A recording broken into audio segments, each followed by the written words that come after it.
दोस्तों कैसे हो आप सब। आशा करते हैं आप सब अच्छे होंगे। दोस्तों हम लोगों को पढ़ना है इतिहास। अब ये जो इतिहास है इस नोट के सहारे हमने 2 बार नेट क्लियर किया है, तो इस नोट पर आप विश्वास कर सकते हैं, ठीक है ना। और दूसरी बात, ये जो नोट है आपके आने वाले जितने भी यूपी के बाकी एग्जाम हैं उनमें पूरा प्रॉपर काम करने वाला है, ठीक है ना। जैसे आपका जीआईसी का हो गया, ठीक है ना, उसके अलावा टीजीटी पीजीटी जो भी है भाई साहब, इससे आपको पूरा पूरा मदद मिलेगा। जिन बच्चों को इससे जिन लोगों को इससे संबंधित आपके पास आंकड़े नहीं है, ऐतिहासिक आंकड़े नहीं है, अब कहने का मतलब है तथ्यात्मक आंकड़े नहीं है, तो ये भरपूर सहायता आपकी करने वाली है ये नोट। तो आप लोग बेफिक्र होकर के इस पर विश्वास कर सकते हैं। तो बिना ज़्यादा भूमिका के हम लोग शुरू करते हैं अपनी यात्रा को। तो ध्यान रहे, पढ़ना हमको पूरा है, ठीक है ना। तो शुरू करते हैं। अब देखिए बेसिकली क्या है, हमें हमें पता है कि भैया इतिहास पढ़ना है। अब इतिहास जो है, जो इतिहास है, अब ये इतिहास को 3 कालखंडों में बांटा गया है, ये आपको ध्यान होना चाहिए। इतिहास को 3 कालखंडों में, कौन सा? आप तो जानते होंगे कि जो इतिहास है वो प्राचीन इतिहास, मध्यकालीन इतिहास और आधुनिक इतिहास के रूप में 3 कालों में बांटा गया है, ठीक है। अब ऐसा क्यों किया गया है? अगर आपसे कोई कहे कि भैया कि इस 1 साल का, इस 365 दिन के बारे में आप मुझे जानकारी दो, तो कैसे जानकारी दोगे, ठीक है ना। तो इस 365 दिन को सही तरीके से, क्रमबद्ध तरीके से जानकारी देने के लिए हम क्या करेंगे, कहेंगे भैया 365 दिन में 12 महीने होते हैं, तो कहोगे जनवरी, फरवरी, मार्च, ऐसे करके दिसंबर, ठीक है। तो अब आप बताओगे कि जनवरी के महीने में हमने ये किया, ये किया, ये किया, ये किया, फिर कहोगे फरवरी के महीने में हमने ये किया, ये किया, ये किया, फिर कहोगे ऐसे ऐसे करके पूरे महीने के बारे में जानकारी दे दोगे। अगर कोई कहेगा कि जनवरी के बारे में विशेष जानकारी दो, तो आप क्या करोगे? जनवरी के बारे में कहोगे कि इसमें 4 सप्ताह होते हैं, इन 4 सप्ताह में पहले सप्ताह में हमने ये किया, दूसरे सप्ताह में हमने ये किया, तीसरे सप्ताह में हमने ये किया। उसी प्रकार सेम भाई साहब आपको इतिहास कोई एक कालखंड की बात तो है नहीं भाई साहब, प्राचीन काल से लेकर आज तक की बात है, तो इसमें लाखों वर्षों के इतिहास पढ़ना होता है। तो ऐसे में अगर एक साथ एक बुक में दे दिया जाता तो पढ़ने में कठिनाई होती। अब देखो बायोलॉजी पढ़ के इसका मतलब डॉक्टर बन जाते हो, तो इसका मतलब ये नहीं है कि भैया सारे डॉक्टर बन गए, सारे बीमारियों का डॉक्टर बन गए। कोई पैर का, कोई हड्डी का बनता है, कोई भाई साहब न्यूरोलॉजी बनता है, ठीक है, कोई आंखों का बनता है, कोई कान का बनता है। तो अलग अलग डॉक्टर बनते हैं कि नहीं बनते हैं? हैं सब क्या डॉक्टर, क्या पढ़ के बने हैं? बायोलॉजी पढ़ के। ठीक उसी प्रकार इतिहास तो है, लेकिन इतिहास में भी भाई साहब कई, इतिहास को आसानी से समझने के लिए हमने क्या किया, इतिहास को 3 कालखंडों में बांटा, ठीक है ना। कितने कालखंडों में बांटा है? 3 कालखंडों में। वो कौन कौन से कालखंड है? तो कहते हो कि एंशिएंट, ठीक है, दूसरा क्या है मेडाइवल, तीसरा क्या है मॉडर्न, मतलब प्राचीन, मध्यकालीन और आधुनिक भारत, ठीक है ना। ये 3 कालखंडों में बांटा गया। अब 3 कालखंडों के जानकारी के आधार पर भी 3 कालखंडों में बांटा जाता है। इन प्राचीन और मध्यकालीन और आधुनिक को भी 3 कालखंडों में बांटा जाता है। उसका क्या नाम है? तो उसका नाम है बाबू आपका पहला प्रागैतिहासिक काल, उसके अलावा प्रागैतिहासिक काल, उसके अलावा आद्य ऐतिहासिक काल, ठीक है ना, आद्य ऐतिहासिक काल, तीसरा क्या है ऐतिहासिक काल। अब यहां से आपसे प्रश्न बनता है, कूट वाला प्रश्न बनता है। कौन सा प्रश्न बनता है? कूट का प्रश्न बनता है। पूछेगा भैया आद्य ऐतिहासिक काल की क्या क्या विशेषताएं हैं, तो आपको पता होना चाहिए ऐतिहासिक काल की क्या क्या विशेषताएं होती हैं, ठीक है ना। तो भाई साहब आइए शुरू करते हैं। अब जो आद्य ऐतिहासिक काल है, अब आप देखोगे प्रागैतिहासिक काल है, ऐतिहासिक काल है, तीनों के अलग अलग तरीके से आपकी इनकी विशेषताएं समझनी होती हैं, क्योंकि इन्हीं विशेषताओं से आपका प्रश्न बनता है। अब देखो जो मानव का प्रारंभ होता है, जब से हमें मानव के बारे में जानकारी प्राप्त होती है, तब से लेकर के आज तक, 5000 बीसी तक, बीसी का मतलब होता है बिफोर क्राइस्ट, जिसे हिंदी में कहते हैं ईसा पूर्व। क्या कहते हैं? ईसा पूर्व, ठीक है ना। तो जब से मानव के बारे में हमें जानकारी मिलनी शुरू हुई, तब से लेकर 5000 बीसी ईसा पूर्व तक की काल को क्या कहा गया? प्रागैतिहासिक काल। और भी अभी इसके अंदर हम लोग देखेंगे। दूसरा भाई साहब आद्य ऐतिहासिक काल का समय क्या है? तो 3000 से लेकर के 6000 बीसी के बीच का समय क्या है? आद्य ऐतिहासिक काल। और 600 बीसी से लेकर के आज तक का जो समय भैया वह ऐतिहासिक काल के अंतर्गत रखा जाता है। अब देखो जो साहित्यिक साक्ष्य, अब साहित्यिक साक्ष्य उपलब्ध नहीं है। यहां पर हमने क्या विशेषता आपको देख रहे हैं कि यहां लिखा है कि साहित्यिक साक्ष्य उपलब्ध नहीं है। अब ये साहित्यिक साक्ष्य क्या होते हैं? जैसे भैया जहां कहीं कुछ लिखा पढ़ा हुआ है, जैसे आप क्या किए, पत्थर पे आदेश लिखवा दिए, राजकीय आदेश लिखवा दिए। जैसे अशोक ने कहा कि भैया पशु पक्षी का वध करना गैर कानूनी है, राजकीय आदेश, राजा के द्वारा कहा जा रहा है कि ये सारे काम करना गैर अपराध है भैया, ठीक है ना, ठीक है ना। अपने साम्राज्य में उसने ऐसे आदेश लिखवा दिए, चोरी करने पर हाथ काट लिया जाएगा, राजा ने ऐसे लिखवा दिया। तो कुछ लिखा पढ़ा है, चाहे वह किताबों में हो, चाहे वह पत्थर पे हो, चाहे वो मुद्राओं पर लिखा हो, वो क्या होते हैं? उन सब चीजों को, उपन्यास हो गया, कहानियां हो गई, नाटक हो गई, ये सारे कुछ कहां हैं? साहित्यिक साक्ष्य के अंतर्गत आते हैं, जो इसका संबंध लिखने से होता है, ठीक है ना। लिखकर जानकारी प्राप्त करने वाला चीजें साहित्य के अंतर्गत आती हैं। सारे उपन्यास, कौटिल्य के अर्थशास्त्र जैसे पुस्तकें, ये सब उसी में आ जाएंगे, ठीक है ना। और दूसरी बात, तो भाई साहब इसमें पहला विशेषता क्या मिल गई प्रागैतिहासिक काल की, कि साहित्यिक साक्ष्य नहीं है, ध्यान रखना। तो पूछेगा प्रागैतिहासिक काल की विशेषता कौन कौन सी है, तो पहले दे देगा ससुरा साहित्यिक साक्ष्य उपलब्ध होए, तो कहना है नहीं भैया साहित्यिक साक्ष्य उपलब्ध नहीं। अब सोचो जो मानो नंगा पुंगा इंसान घूम रहा है, शिकार कर रहा है, कंदमूल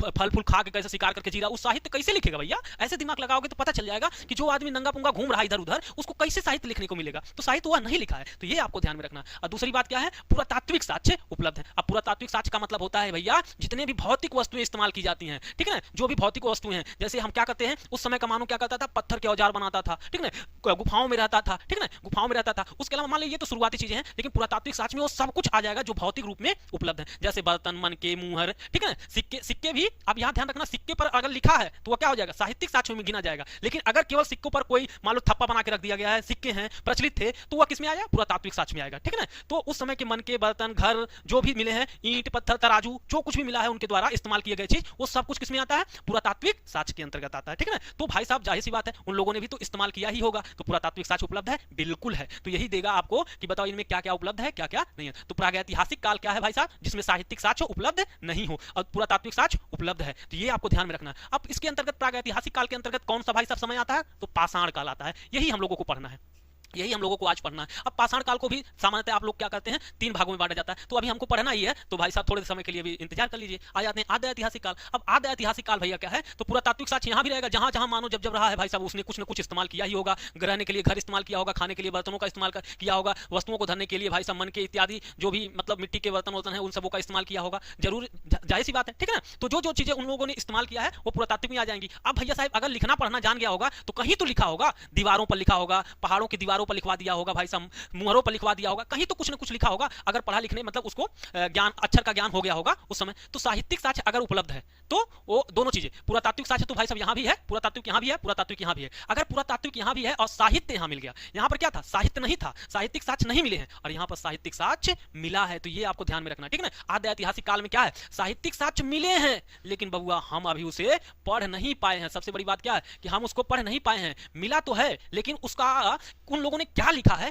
हमें नहीं पता। अब जैसे आपने सुना होगा हड़प्पा सभ्यता की जो लिपि है वो कैसी है, भाव चित्रात्मक लिपि है। कैसी है, भाव चित्रात्मक लिपि है। अब उदाहरण में आपको ये दे देना है कि भाई साहब ये जो क्या है, इंडस वैली सिविलाइजेशन, जो इंडस वैली सिविलाइजेशन किसका उदाहरण है, आद्य ऐतिहासिक काल का उदाहरण है, तो ये आपको ध्यान में रखना। अब भाव चित्रात्मक का मतलब क्या है, तो जैसे मान लो बबुआ हम लोग क्या करते हैं, आज जैसे बना देते हैं, ये इमोजी बना देते हैं, और इमोजी क्या करता है, हंसता हुआ इमोजी बना दिए, रोता हुआ इमोजी बना दिए, ठीक है ना, रोता हुआ इमोजी बना दिए, तो ये क्या बताते हैं, भाव प्रकट कर रहे हैं कि ये दुख का भाव प्रकट कर रहा है, ये खुशी का भाव प्रकट कर रहा है, तो ये भाव है, ठीक है ना। तो उसी प्रकार हड़प्पा सभ्यता में जो लेखन शैली थी वह भाव चित्रात्मक थी। ऐसा चित्र बनाया गया था, उसके चित्र को मिला करके वो शब्द बन जाते थे वहां के। तो हम लोगों ने अभी तक उनके चित्रात्मक लिपि को नहीं पढ़ पाए हैं। लिखा तो है, साक्ष्य तो है, साहित्यिक साक्ष्य तो उपलब्ध है, लेकिन हम उसे पढ़ नहीं पाए हैं। तो यहीं से कूट वाला प्रश्न बनता है, तो आपको यह ध्यान में रखना है, ठीक है ना। यहां से कूट वाला प्रश्न बनता है कि पुरातात्विक साक्ष्य, अब देखो पुरातात्विक साक्ष्य तीनों में उपलब्ध है, पुरातात्विक यहाँ भी है, ठीक है। पुरातात्विक जब जब मानव रहेगा तब तक इस्तेमाल करेगा। अब हम ही लोग हैं भैया, तो पुरातात्विक हम लोगों के, हमारे घर में क्या, अभी जहां बैठे हो आप लोग वहां से देखोगे तो पुरातात्विक साक्ष्य बहुत कुछ मिल जाएगा। कहीं बैठे होगे, चेयर होगा, सामने भाई साहब मोबाइल होगा, चार्जर होगा, ठीक है ना, उसके अलावा बोर्ड होगा, दीवार होगा, पंखा होगा, कूलर होगा, बेड होगा, ठीक है ना। तो ये सारे आसपास की जितनी भी चीजें हैं सब क्या है, पुरातात्विक स्रोत है। जब आगे चल के मान लो प्रलय हो गया, वहां पर भैया धरती होती फट गया, तुम जमीन में समा गए, और आगे चल के 2000 साल 4000 साल बाद वहां कोई खुदाई करवा दिया, मान लो हम ही खुदाई करा दिए, ठीक है, तो वहां पर क्या निकलेगा, यह सब तो निकलेगा। तो ये सब क्या होगा, पुरातात्विक साक्ष्य। तो जब जब जहां जहां मानव रहेगा वहां पर पुरातात्विक साक्ष्य हमेशा विद्यमान रहेगा, ठीक है ना। बस साहित्यिक साक्ष्य कहां से मिलना शुरू हो गया, आद्य ऐतिहासिक काल से साहित्यिक साक्ष्य मिलने शुरू हो गए। तो ये आपको ध्यान में रखना, ठीक है ना। अब साहित्यिक साक्ष्य भाई साहब मिले हैं, लेकिन हम पढ़ नहीं पाए हैं। इसका उदाहरण कौन सा सबसे बढ़िया है, इंडस वैली सिविलाइजेशन है, जहां पर लिखा तो गया है लेकिन अभी हम पढ़ नहीं पाए हैं। तो इंडस वैली सिविलाइजेशन किस काल से संबंधित है, आद्य ऐतिहासिक काल से संबंधित है। पाषाण काल किस काल से संबंधित है, तो प्रागैतिहासिक काल से संबंधित है। तीसरा वाला अगर हम लोग देखते हैं तो ऐतिहासिक काल है। तीसरा क्या है, ऐतिहासिक काल। अब ऐतिहासिक काल का मतलब होता है भैया कि साहित्यिक साक्ष्य तो मिले ही हैं, साहित्यिक साक्ष्य हैं, और हम लोगों ने उसे पढ़ भी लिया, ठीक है ना। पुरातात्विक साक्ष्य तो अब हम बता ही दिए कि पुरातात्विक साक्ष्य का मतलब क्या है कि जब जब जहां जहां मानव रहेगा वहां पुरातात्विक साक्ष्य अपने आप ही आ जाएंगे, क्योंकि बिना कुछ ना कुछ तो इस्तेमाल करता ही होगा मानव, ठीक है ना। तो साहित्यिक साक्ष्य के अंतर्गत आपको यह ध्यान में रखना है कि साहित्यिक साक्ष्य मिले भी हैं और पढ़ भी लिया गया। जहां साहित्यिक साक्ष्य भी हो, पुरातात्विक साक्ष्य भी हो, और साहित्यिक साक्ष्य को पढ़ लिया गया हो, उस काल को कहा जाता है ऐतिहासिक काल। तो बताओ भैया आप लोग कौन कौन सा काल इसके अंतर्गत आएगा। तो भाई साहब इंडस वैली सिविलाइजेशन के बाद से जो भी काल है, जैसे आप देखोगे मौर्य काल, बुद्ध काल, ठीक है ना, उसके अलावा जितने भी काल हैं उसके बाद के सारे क्या हो जाएंगे बाबू, ऐतिहासिक काल। क्योंकि बताओ वेद पुराण जो भी हैं उन लोगों को हम पढ़ लिए कि नहीं पढ़ लिए, हाँ। और जब वेद पुराण का समय था, जब ऋग्वैदिक काल था, उत्तरवैदिक काल था, महाजनपद काल था, बुद्ध काल था, ठीक है ना, जैन धर्म से संबंधित थे, मौर्य काल था, गुप्त था, गुप्तोत्तर था, ये जो काल मिले हैं उसके बाद से आज तक, तो वहां पुरातात्विक साक्ष्य तो मिला ही होगा क्योंकि इंसान रहते हैं। दूसरा जो कुछ लिखा गया, जैसे मान लो मेगास्थनीज की इंडिका लिखा गया तो हम लोग पढ़े कि नहीं पढ़े। उसके अलावा कौटिल्य का अर्थशास्त्र लिखा गया तो हम लोगों ने पढ़ा कि नहीं पढ़ा, तो पढ़ लिए। तो अगर पुरातात्विक साहित्यिक साक्ष्य मिल भी गया और उसे पढ़ भी लिया गया तो वह वाला काल क्या होगा बाबू, ऐतिहासिक काल। बस ध्यान रखना है कि पुरातात्विक काल, पुरातात्विक साक्ष्य तीनों जगहों पर है, पुरातात्विक साक्ष्य तीनों जगह पे। पहले वाले में साहित्यिक साक्ष्य नहीं है, दूसरे वाले में है लेकिन पढ़ा नहीं गया, तीसरे वाले में है और पढ़ भी लिए। तो इस प्रकार आपको क्रम से याद करना है, प्रागैतिहासिक काल, आद्य ऐतिहासिक काल और ऐतिहासिक काल, ठीक है।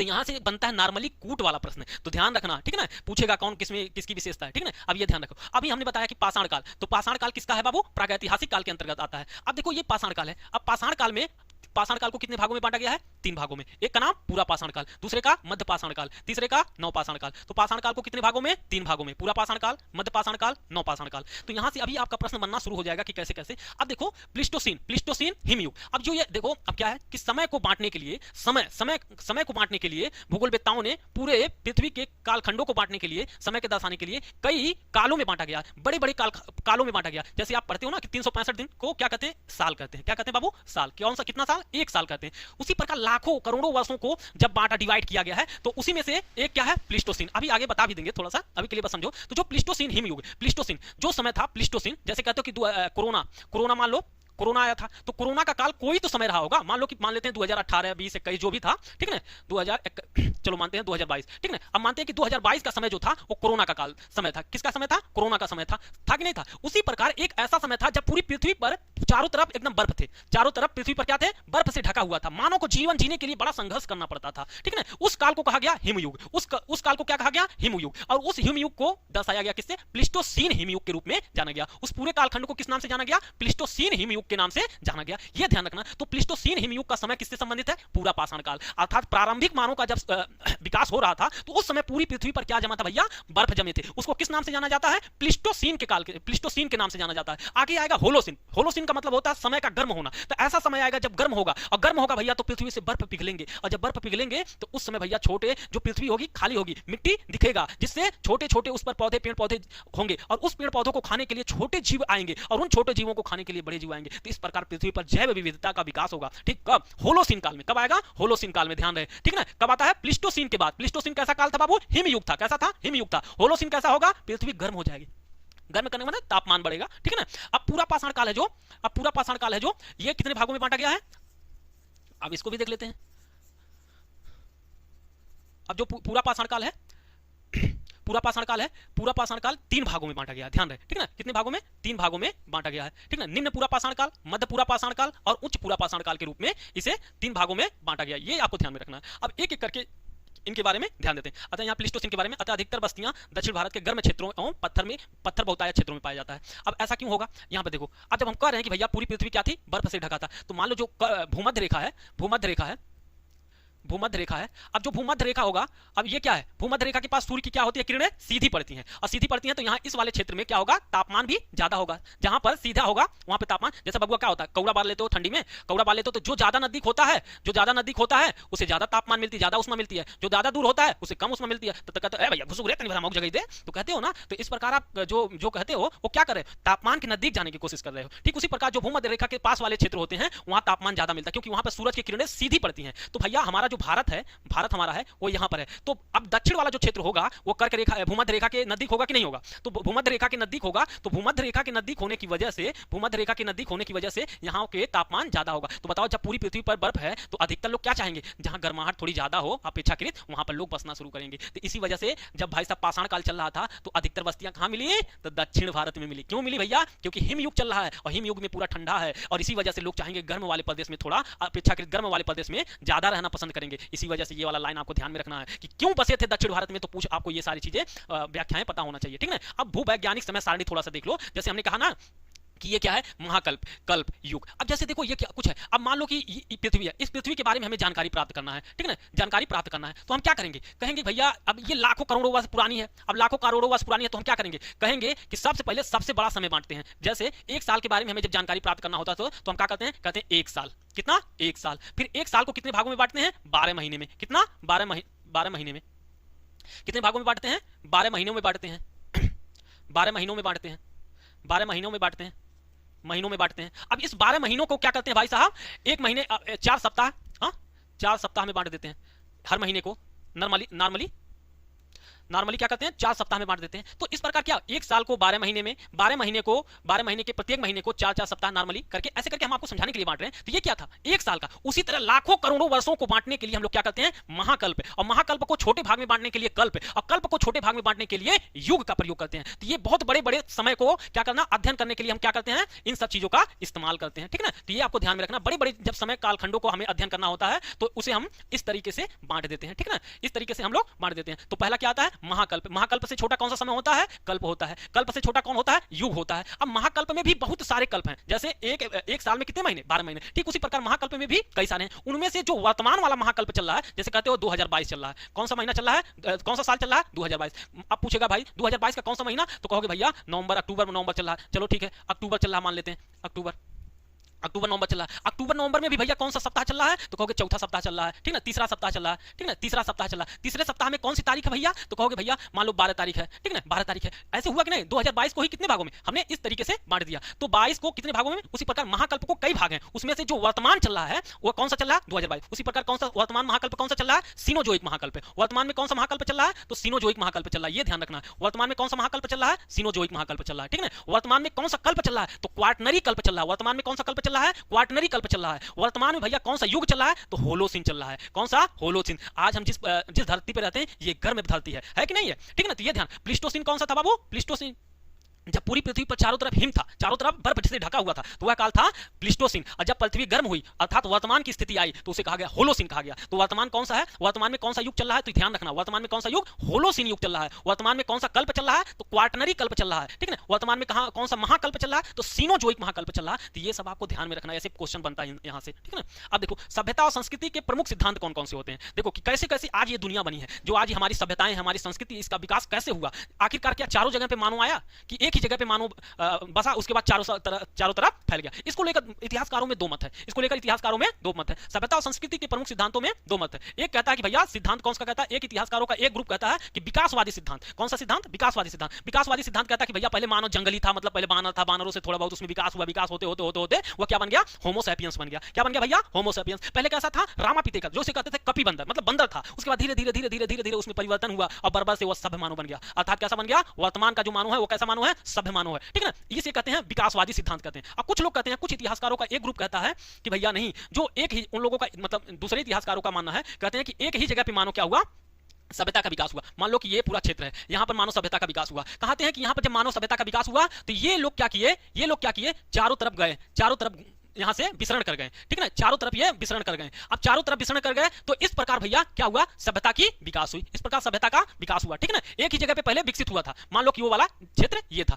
यहां से मानव का विकास हुआ और इस मानव के विकास से चारों तरफ ये मानव फैल गया। तो इस प्रकार ये वाला सिद्धांत जो है इसे कहते हैं विस्तारवादी सिद्धांत। एक जगह पर विकास हुआ, चारों जगह पर फैल गया, तो इसे कहते हैं विस्तारवादी सिद्धांत। तो ये आपको ध्यान में रखना है, ठीक है ना। अब यहां से क्वेश्चन 4-5 बना है, ये आपको ध्यान में रखना है। अब ये जो अगला वाला है, यहां से क्वेश्चन 4-5 बना है, मानव का विकास क्रम, मतलब मानव के विकास क्रम को लेकर के कैसे कैसे मानव विकास। अब पहले आपको पता कि हमारे पूर्वज कैसे थे, बंदर थे, तो भैया बंदर से का सीधे सभ्य मानव बन गया, नहीं, धीरे धीरे परिवर्तन हुआ होगा ना बाबू। तो धीरे धीरे परिवर्तन कैसे हुआ, यही आपको ध्यान में रखना है कि कैसे धीरे धीरे ये मानव बना, ठीक है ना। तो शुरुआत में देखो ये क्रम है, आपको क्रम याद कर लेना है क्योंकि ये क्रम आपसे बहुत पूछता है। सबसे पहले रामापिथेकस, क्या था बाबू, रामापिथेकस।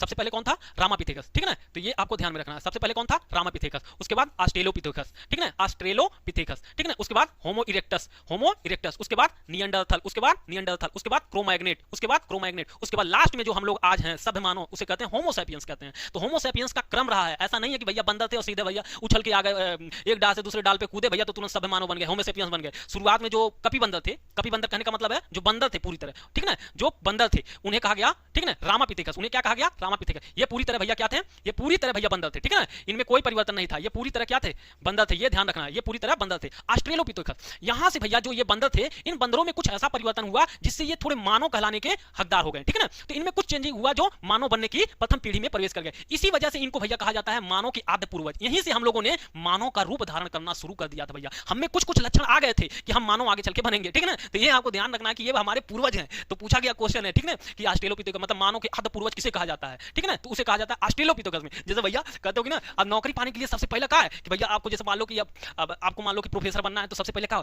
सबसे पहले तो एमए करना जरूरी है ना बाबू। तो एमए करोगे तबे तो नेट जियारत दोगे, तो नेट पास करोगे तो फिर भाई साहब असिस्टेंट प्रोफेसर का वैकेंसी आएगा, तो फॉर्म भरोगे, तो फिर पेपर दोगे, तो फिर भैया आपकी इंटरव्यू होगा, फिर आपका नौकरी लगेगा। तो ये क्या क्रम है ना, ठीक उसी प्रकार मतलब सिंपल से अगर कहें तो आपको ऑस्ट्रेलोपिथेकस ठीक उसी प्रकार है जैसे प्रोफेसर बनने के लिए एमए करना, ठीक उसी प्रकार मानव का प्रथम यहीं से मानव क्या करता है, प्रथम पीढ़ी में प्रवेश करता है। तो ये आपको ध्यान में रखना है, ठीक है ना, यहीं से मानव प्रथम पीढ़ी में प्रवेश करता है, तो इसीलिए इसे मानव का आदि पूर्वज कहा जाता है, ठीक है ना, ऑस्ट्रेलोपिथेकस के बारे में। अब देखो बबुआ, होमो इरेक्टस के बारे में आपको बड़ा ध्यान रखना है। अब ये जो होमो इरेक्टस है ना, ये निम्न पूरा पाषाण काल में पहला मानव भाई साहब प्रवेश करता है। तो जो निम्न पूरा पाषाण काल के मानव मिले हैं ना, वो किस काल से हैं, होमो इरेक्टस प्रकार के मानव थे, ठीक है ना। मतलब अभी देखो हम हैं कहाँ, हम हैं यहाँ पर, यहाँ पर होमो सेपियंस। उसके पहले निम्न पूरा पाषाण काल में जो भाई मानव मिले हैं वो कौन से प्रकार के थे, तो होमो इरेक्टस प्रकार के थे। तो ये आपको ध्यान में रखना है कि होमो इरेक्टस प्रकार के कहाँ था। तो ये आपको तीनों ध्यान में रखना है कि निम्न पूरा पाषाण काल में मानव किस प्रकार का था, होमो इरेक्टस,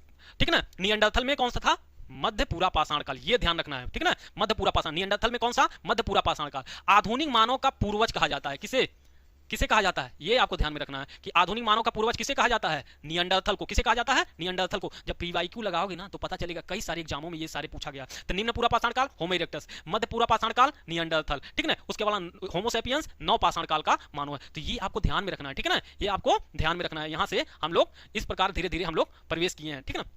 अब देखो, अब यहाँ से होमो इरेक्टस के बारे में और थोड़ा सा ध्यान रखना है।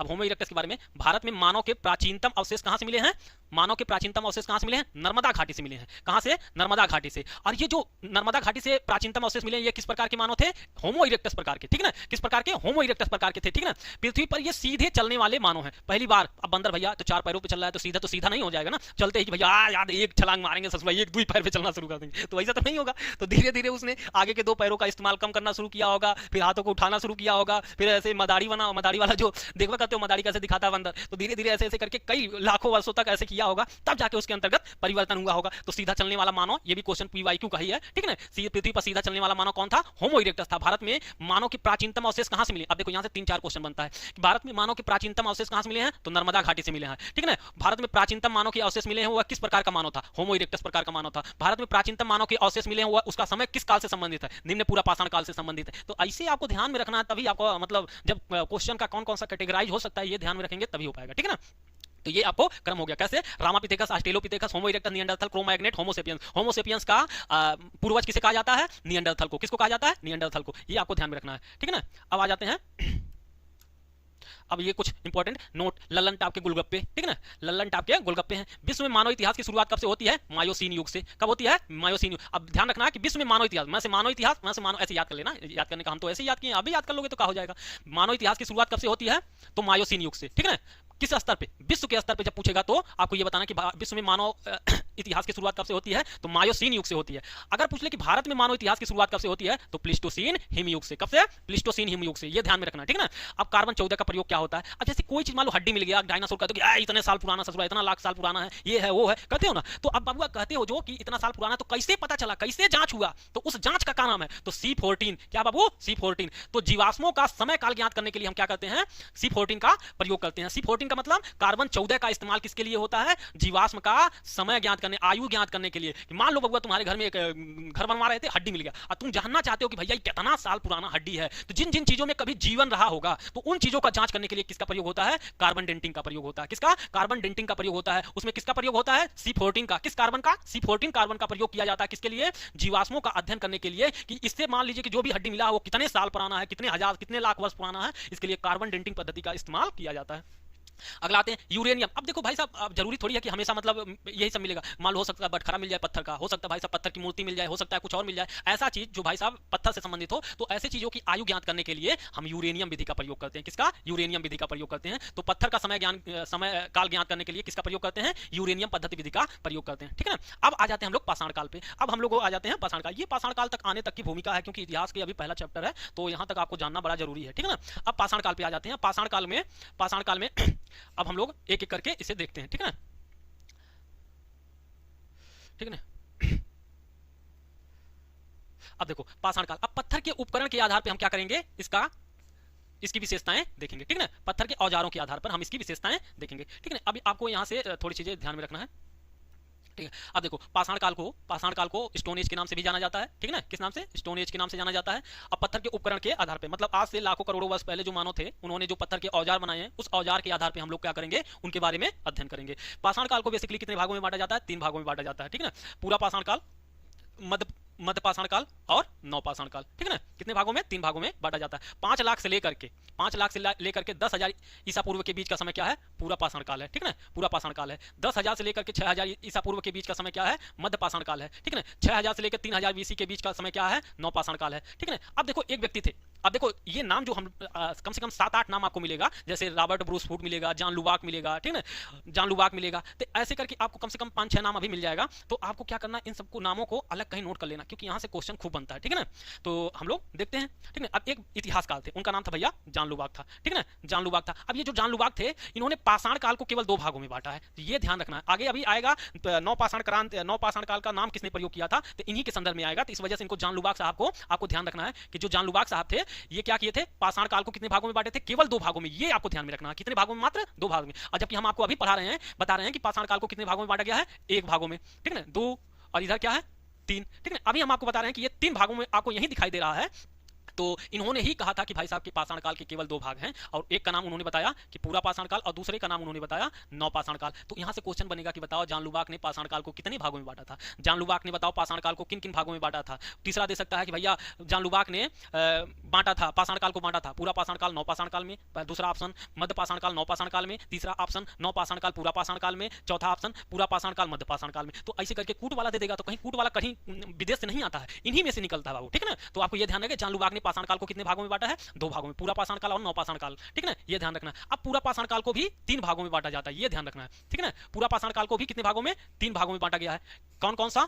5 लाख से लेकर के 50,000 तक निम्न पूरा पाषाण काल, और दूसरा मध्य पूरा पाषाण काल को 50,000 से लेकर 40,000 ईसा पूर्व के बीच में, उच्च पूरा पाषाण काल को 40,000 ईसा पूर्व से लेकर के 10,000 ईसा पूर्व के बीच के समय को बांटा गया। अब इनमें से एक एक करके हम लोग पढ़ते हैं, ठीक है ना, एक एक करके पढ़ते हैं, एक एक करके हम लोग पढ़ते हैं। अब देखो निम्न पूरा पाषाण काल, निम्न पूरा पाषाण काल के बारे में आपको ध्यान रखना है। अब निम्न पूरा पाषाण काल के बारे में क्या है कि सर्वप्रथम रॉबर्ट ब्रूस फूट ने 1863 में, अब यहां से 4-5 क्वेश्चन बना है कि निम्न पूरा पाषाण काल की जानकारी सर्वप्रथम किसने दिया? तो रॉबर्ट ब्रूस फूट ने। कैसे, कब दिया? 1863 ईस्वी में दिया। कहां से क्या खोजा भाई साहब जिससे इस काल की जानकारी प्राप्त हुई? तो मद्रास के समीप एक जगह का नाम है, मद्रास कहां है? कमेंट करके बताइए। मद्रास के समीप एक जगह है जिसका नाम पलवरम है। इस पलवरम से इन्होंने क्या खोजा? हस्त कुठार खोजा, हैंड एक्स प्राप्त किया। क्या प्राप्त किया? हैंड एक्स प्राप्त किया। और इस हैंड एक्स प्राप्त करने से ही क्या प्राप्त हमें जानकारी मिली कि ये जो हैंड एक्स है किस काल का है? तो निम्न पूरा पाषाण काल का है। तो ये आपको ध्यान में रखना है, ठीक है ना। सबसे पहले निम्न पूरा पाषाण काल की जानकारी किसने दिया? रॉबर्ट ब्रूस फूट ने। कब दिया? 1863 में। 4-5 बार क्वेश्चन बना है, कब खोजा गया, किसने खोजा, कहां खोजा, कब,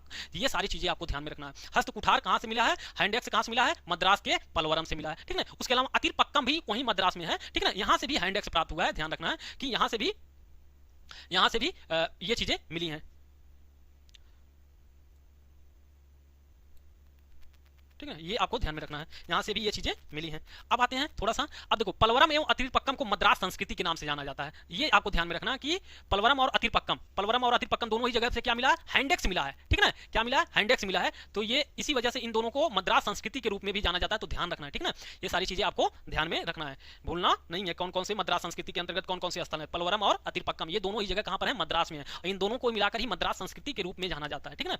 अगला आते हैं, इस काल में मानव मुख्यतः दक्षिण भारत में पहाड़ी और जल की उपलब्धता वाले क्षेत्रों में रहता था। अब हमने आपको बता दिया कि ये जो समय चल रहा है बाबू, ये जो समय चल रहा है, कौन सा समय चल रहा है? प्लीस्टोसीन का चल रहा है। प्लीस्टोसीन का मतलब पृथ्वी पूरी तरह से किससे ढकी है? बर्फ से, ठीक है ना। तो जब पूरी तरह बर्फ से ढकी है तो अधिकतर लोग क्या करेंगे? थोड़े से गर्म प्रदेशों में रहना पसंद करेंगे। जैसे ठंडी का मौसम आता है, ठंडी में भाई साहब सूर्य दिखाई नहीं देता है, उष्मा कम मिलती है, तो जब सूरज निकलता है तो लोग क्या करते हैं? घर में निकल के यार ससुराल एकदम छते पे बहरे, एकदम दुआरे पे बैठ के एकदम ससुराल एकदम धूप लेते हो ना। ठीक उसी प्रकार का मानव तभी था। तो भाई साहब जब चारों तरफ ठंड है तो कहां रहना पसंद करेंगे? जहां पर ठंड कम है। तो कहां पर ठंड कम होगा? जो भूमध्य रेखा के नजदीक वाला क्षेत्र होगा। इसी वजह से ये कहां रहता था। और जो हमारा भारत है, आपको पता है हमारा जो भारत है कहां पर है? भूमध्य रेखा के ऊपर भूमध्य रेखा यहाँ पर है, ये भारत है। अब मान लो कि ये हमारा भारत है, तो अब भूमध्य रेखा है, तो अधिकतर लोग कहाँ पसंद करेंगे, यहाँ पर रहना पसंद करेंगे, क्योंकि ये भूमध्य रेखा से नजदीक है। भूमध्य रेखा से नजदीक होगा तो यहाँ पर तापमान ज्यादा होगा, ठीक है, क्योंकि यहाँ पर हमने आपको पहले ही बता दिया कि भैया सूर्य की किरणें सीधी पड़ती हैं, तो भूमध्य रेखा पे ज्यादा तापमान मिलता है। इसी वजह से लोग कहाँ रहना पसंद करते हैं, दक्षिण भारत में। कहाँ पर, दक्षिण भारत में,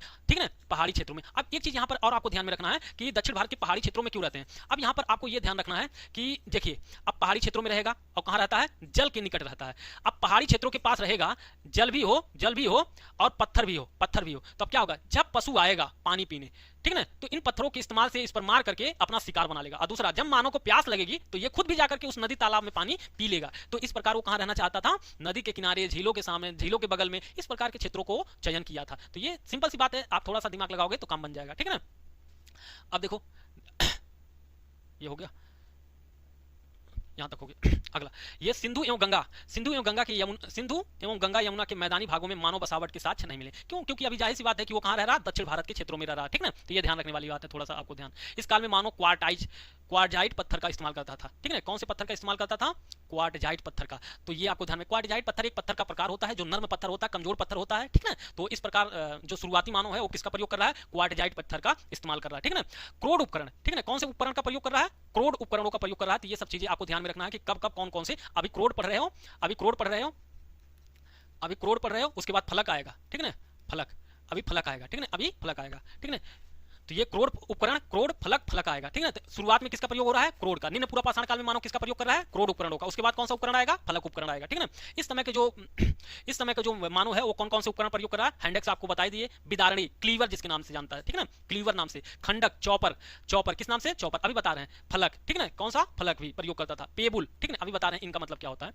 इस काल में मानो खाद्य संग्राहक था। भैया क्या करता था, पशुओं का शिकार करता था, शिकारी एवं खाद्य संग्राहक था। इस काल का मानो कैसा था, देखो, शिकारी तो था ही, ठीक है ना, शिकारी था और खाद्य संग्राहक था, ठीक है ना, ये ध्यान रखना, शिकारी था और खाद्य संग्राहक था, ये आपको ध्यान में रखना है, ये आपको ध्यान में रखना। शिकारी, अब भैया जैसे शिकार करता है पशुओं का, पत्थर के माध्यम से शिकार करता है और खाता है, और जो बच गया उसे बचा के रखता है ताकि आगे फिर से खा सके, ठीक ना। तो संग्रह भी कर रहा है, ठीक ना। और उसके अलावा खाद्य संग्रह में क्या करता है, जब पशुओं का शिकार नहीं हो पाता तो कंदमूल, फल फूल इत्यादि चीजों को खा करके भी जीवन गुजारा करता था, ठीक ना। तो संग्रह भी कर रहा है, खा भी रहा है, बचा रहा है, ठीक ना, और बचा हुआ बचा रहा है और आगे भी इस्तेमाल कर रहा है। तो ये ध्यान रहे, शिकार भी कर रहा है और खाद्य संग्रह भी है, मतलब। दूसरा, बड़े पशुओं का शिकार, अभी जाहिर सी बात है, जब पूरी पृथ्वी पर भाई साहब बर्फ है तो छोटे पशु कब से कैसे होंगे, छोटे पशु कैसे होते हैं, जब भाई साहब जब विविधता ज्यादा होगी, मान लो जब आप देखो बारिश के मौसम में क्या होता है कि पशु पक्षियों की संख्या बढ़ जाती है, क्योंकि जमीन हरा भरा होता है, तो उन पर आश्रित पशु और पक्षियां भी वृद्धि हो जाती हैं। अब बताओ, जब चारों तरफ बर्फ ही बर्फ है तो बताओ जीव जंतुओं की संख्या जाहिर सी बात है कि कमी होगी। तो ये आपको ऐसे दिमाग में रखना, ठीक है ना। तो बड़े पशुओं का शिकार करता था। उसके अलावा अब इससे संबंधित महत्वपूर्ण स्थल कौन कौन से हैं, ठीक है ना, इससे संबंधित स्थल कौन से हैं, सोहन घाटी। अब ये सोहन घाटी कौन है, सिंधु की सहायक नदी है, वर्तमान में पाकिस्तान में, कहां पर है, वर्तमान में पाकिस्तान में, ये आपको ध्यान में रखना। अब इस सोहन घाटी के अंतर्गत कौन कौन सा क्षेत्र आता है, दौलतपुरा, कौन सा, दौलतपुरा, चौंतरा, कौन सा बाबू, एकदम स्टार लगा लेना, चौंतरा और पिंडी गेज, ये तीन स्थल कहां पर हैं, वर्तमान के पाकिस्तान में है, किसमें, सोहन नदी घाटी में, कहां पर, सोहन नदी घाटी के क्षेत्र में पाए जाते हैं। अब दूसरा, उसके अलावा नर्मदा घाटी, ठीक है, उसके अलावा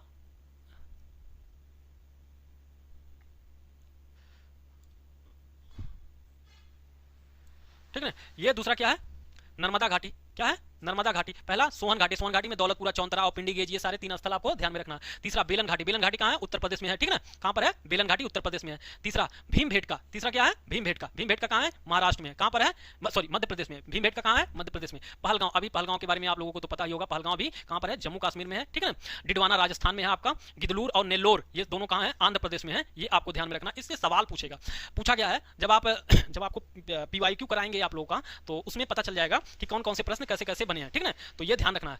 तो यहां पर आपको ध्यान रखना है कौन सा, सोहन घाटी के बारे में, नर्मदा घाटी के बारे में, बेलन घाटी के बारे में। अब ये नर्मदा घाटी आपको ध्यान में रखना है, ठीक है, सॉरी बेलन घाटी आपको ध्यान में रखना, क्यों, क्योंकि ये उत्तर प्रदेश से संबंधित है और उत्तर प्रदेश में ये तीनों कालखंडों में आएगा, ठीक है ना, इसी वजह से। भीमबेटका मध्य प्रदेश में। अब ये देखो प्राचीनतम साक्ष्य कहां से मिल रहा है, ये सारी चीजों का, इन सब स्थलों का पूरा पाषाण काल से, निम्न पूरा पाषाण काल से मिल रहा है, ठीक है ना। तो इसलिए आपको इन सब चीजों के बारे में जानकारी आपको होना चाहिए। अगला आते हैं, देखो, तो ये स्थल हो गए, स्थलों के बारे में आपको जानकारी होना चाहिए। अब देखो जो सोहन घाटी है, अब यहाँ पर हमने कुछ अभी कहा था कि अभी बताएंगे। अब ये जो सोहन घाटी है, ठीक है ना, सोहन घाटी से क्या मिला है, चॉपिंग पेबुल। अब ये पेबुल का मतलब होता है पत्थर। अब जो देखो, अब जो नदियां होती है ना, मान लो कि ये नदियां हैं, ठीक है ना, अब ये जो नदियां हैं, अब इन नदियों के अगल बगल क्या होता है, जब नदियां बहती हैं तो आप देखेंगे छोटे छोटे ऐसे बड़े छोटे बड़े पत्थर आपको मिलते हैं, वो भी खूब अच्छे से गोल, होते हैं ना, गोल गोल एकदम भाई साहब, एकदम मुलायम, चारों तरफ से घसीट, ठीक है ना, कहते तो भगवान एकदम शिव हैं, उसी में विराजमान है। तो आपने ये तो नॉर्मली देखा होगा कि नदियों के किनारे जो पत्थर हैं, ऐसा क्यों होता है? क्योंकि वो जब पहाड़ों से उतरते हैं, गिरते हैं, आपस में टकराते हैं, घर्षण से अगल बगल का जो कोरी होता है, ठीक है ना, नुकीला भाग होता है, वो टूट फूट करके एकदम भैया गोल सपाट हो जाता है, एकदम गोल हो जाता है। तो भाई साहब इस प्रकार का जो पत्थर होता है उसे कहते हैं पेबुल। क्या कहते हैं? इस प्रकार के पत्थर को कहते हैं पेबुल कहते हैं, ठीक है ना। अब इस पेबुल की सहायता से क्या करता था उस समय का मानो, उठाता था और पानी पीने वाले जानवरों पर आक्रमण कर देता था, भैया मारते हैं और खाते हैं, ठीक है ना। तो पेबुल, पेबुल एक प्रकार का पत्थर था, कौन? जो नदियों के किनारे एकदम गोल स्थिति में पाए जाते थे, ठीक है ना। अब जो चापर चापिंग है, चापर चापिंग, अब मान लो कि ये वाला पत्थर है, मान लो ये पत्थर है,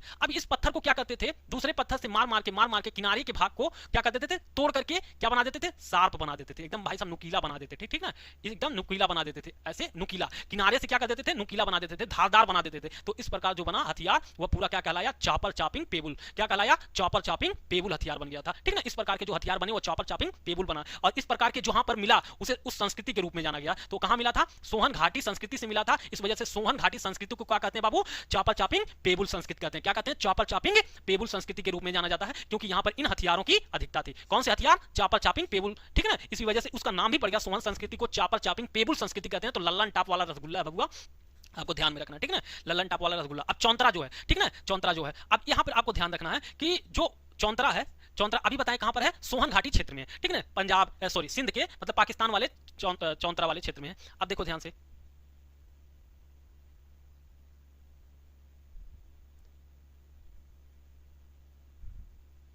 अब देखो ये मानते हैं, चलो थोड़ी देर के लिए मान लो थोड़ा, ये भारत है। अब जो भारत है ना बाबू, अब ये जो भारत है, अब ये जो क्षेत्र है ये सोहन घाटी क्षेत्र है। मान लो कि यहाँ पर चौंतरा है, ठीक है ना, ये सोहन घाटी का क्षेत्र है चौंतरा। अब ये चौंतरा मान लेते हैं, ठीक है, और यहाँ पर हमने कहा मद्रास वाला जो क्षेत्र है, मद्रास का इस वाले क्षेत्र में क्या है? हैंडेक्स है। क्या है? हैंडेक्स संस्कृति मिली है, पलवरम अतिरपक्कम पलवरम से, ठीक है। तो यहाँ पर जो संस्कृति आप लिखा क्या है, देखो यहाँ पर चौंतरा से प्राप्त पेबुल संस्कृति फलक और हैंडेक्स के उपकरण प्राप्त हुए हैं। कहाँ पर? हैंडेक्स। यहाँ पर भी क्या मिला है? चौंतरा से यहाँ से भी क्या मिला है? यहाँ से भी मिला है चॉपर चॉपिंग पेबुल, ठीक है, यहाँ पर भी पेबुल मिला है, पेबुल मिला है, और क्या मिला? हैंडेक्स मिला है, ठीक है, यहाँ से क्या मिला है? हैंडेक्स मिला है, हैंडेक्स मिला है, ठीक है, हैंडेक्स मिला। और यहाँ से भी भाई साहब क्या मिला है? और दक्षिण के संस्कृति सॉरी एक मिनट, सोहन संस्कृति, चौंतरा से प्राप्त चापर पेबुल फलक हैंडेक्स उपकरण प्राप्त जो सोहन संस्कृति एवं दक्षिण संस्कृति दोनों में पाई गई है, ठीक है। अब पेबुल यहाँ भी पाया गया है, हैंडेक्स यहाँ भी पाया गया, पेबुल यहाँ भी पाया गया, हैंडेक्स यहाँ भी पाया गया। इस वजह से इन दोनों में ये स्थितियां पाई गई हैं। इसी कारण उत्तर और दक्षिण के संस्कृति का मिलन बिंदु किसे कहते हैं? चौंतरा को। किसको कहते हैं? चौंतरा को। किसको कहते हैं? चौंतरा को। पूछा गया है चौंतरा को, ठीक है। उत्तर और दक्षिण की संस्कृति का मिलन बिंदु, उत्तर या दक्षिण की संस्कृति का जंक्शन किसे कहते हैं? उत्तर दक्षिण के संस्कृति का जंक्शन किसे कहते हैं? तो चौंतरा को कहते हैं। क्यों? क्योंकि भाई उत्तर में भी पेबुल मिला है, हैंडेक्स मिला है, दक्षिण में भी हैंडेक्स मिला है, पेबुल मिला है, इसी वजह से चौंतरा को क्या कहा जाता है? उत्तर और दक्षिण के संस्कृति का जंक्शन कहते हैं। तो ये आपको ध्यान में रखना, ठीक है ना, ठीक है ना। अब देखो अगला, भारत में उपयोग किया जाने वाला, भारत में उपयोग किया जाने वाला उपकरण, सबसे प्राचीन उपकरण कौन सा है बाबू? तो हैंडेक्स है। भारत में जो मानव थे उन्होंने सबसे पहले किसका प्रयोग किया? सबसे पुराना हथियार कौन सा उनका? तो हैंडेक्स। आपको बताया अतिरपक्कम पलवरम इत्यादि क्षेत्रों से मद्रास में प्राप्त हुआ है, ठीक है ना। तो ये आपको ध्यान में रखना। अब आ जाते हैं मध्य पूरा पाषाण काल, ठीक है ना। ये निम्न पूरा पाषाण काल था, अब आ जाते हैं मध्य पूरा पाषाण काल, ठीक है ना, मध्य पूरा पाषाण काल। अब देखो यहाँ पर क्वार्टजाइट पत्थर तो इस्तेमाल होगा कर रहे हैं, क्वार्टजाइट पिछले वाले में भी था, लेकिन अब क्वार्टजाइट पत्थर के साथ साथ मानो थोड़ा और विकसित हो गया, तो उसने क्वार्टजाइट पत्थर के साथ साथ जैस्पर और चड जैसे पत्थरों का इस्तेमाल करना शुरू कर दिया, ठीक है ना। जैस्पर और चड जैसे पत्थरों का इस्तेमाल करना शुरू कर दिया। तो ये आपको ध्यान में रखना है।